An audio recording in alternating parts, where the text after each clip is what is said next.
I'm here today to talk about my big idea, which is the importance of candor in business. Investors, when I talk to investors, they will all tell me that I want to know what the bottom line of a company is. In order to make a decision about whether I invest in that company, I think about the bottom line. Why not? A bottom line is a number, so it's very precise. But is it accurate?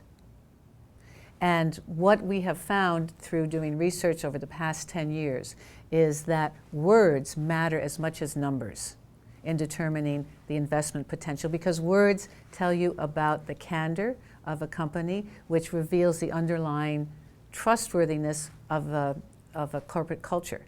So if you have a culture like an Enron, then you're going to be more mistrustful of the numbers. If the business is like a Berkshire Hathaway, you're going to be more trusting of the numbers.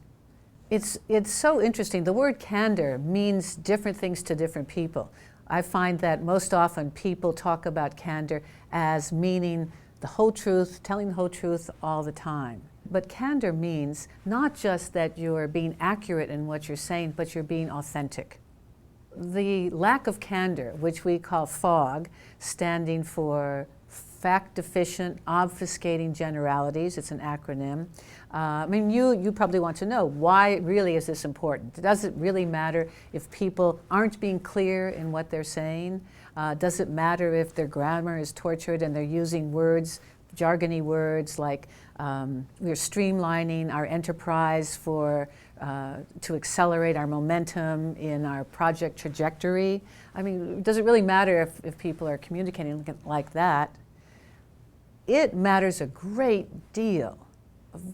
And why? Simply, if you hear people talking like that, if you're in a company, you're not quite clear on how you should be spending your time. You're not quite clear about what is the direction of the business. You're wondering, what is it about the leadership that they're not able to speak to you simply and directly and give you a sense of not only where you're coming from, but where you're going. How does one actually decode CEO communication? It's going to shock you. It's so easy. It's quite extraordinary. Now let me give you an example. Here's a passage from Enron's last shareholder letter. They wrote, "Our talented people, global presence, financial strength, and massive market knowledge have created our sustainable, unique businesses." What have I learned from that? Not very much. And I will tell you that as the letter goes on, there is really no further development of these ideas in a way that's logical and context heavy. So right off the bat, I advise people, if you're reading one of these communications, take a red pen and start circling the jargony words. Start circling the cliches. Start circling the words that are really not adding much, if any, meaning to your understanding of the business. These letters reveal the personality of the person who's writing the letter.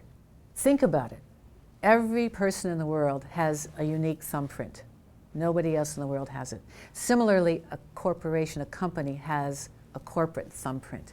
There's something that's unique and special about that company, the culture, and when that is revealed in a shareholder communication, that is something that builds trust, builds engagement with the stakeholders, and again, is really important for the sustainability of that business. But really, in the real world, what does it translate into? Does it really improve market performance? For the past 7 years, we have rank ordered. Every year we create a benchmark survey of 100 companies in the Fortune 500. We code and score each company for the presence of candor, the percentage of candor, percentage of fog. And then we rank order the companies, high to low. For the past 7 years, we found that the top quartile of companies ranked highest in candor have consistently outperformed, on average, the companies ranked lowest in the lowest quartile of candor, and also the market, the S&P 500. And that includes boom markets and bust markets.